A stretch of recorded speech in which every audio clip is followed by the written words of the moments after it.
C'était un lundi particulier pour la Colombie, une journée historique marquée par la signature d'un accord de paix entre le gouvernement et la guérilla des FARC, les forces armées révolutionnaires de Colombie. Le pays tourne ainsi la page après 52 ans de conflit armé. Hillary Clinton versus Donald Trump, après des mois de passe d'armes à distance, les deux candidats étaient face à face le lundi. 90 minutes de débat qui a tourné à l'avantage de la candidate démocrate. Le Gabon, lui, connaît déjà son président, reconnu tel par la Cour constitutionnelle.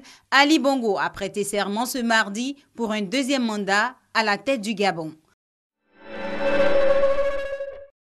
En Israël, c'est un ancien président que le pays pleure, figure emblématique de l'État d'Israël. Shimon Peres est décédé dans la nuit du mercredi 28 à l'âge de 93 ans.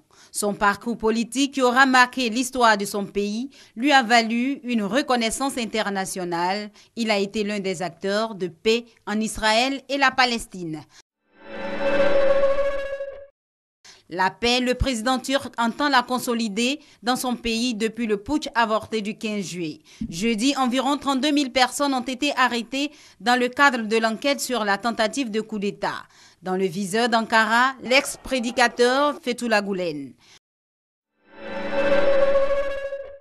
Retour en Israël où un hommage mondial a été rendu le vendredi à Shimon Peres. L'ex-président israélien, prix Nobel de la paix, décédé mercredi, a été enterré conformément à sa dernière volonté, aux côtés d'Isaac Rabin, son co-lauréat. Alep, toujours sous les bombes, les raids des avions russes et syriens se poursuivent à un rythme infernal sur tous les fronts. 2 barils d'explosifs ont frappé samedi le plus grand hôpital des quartiers rebelles. La procédure de sortie de l'Union européenne s'accélère.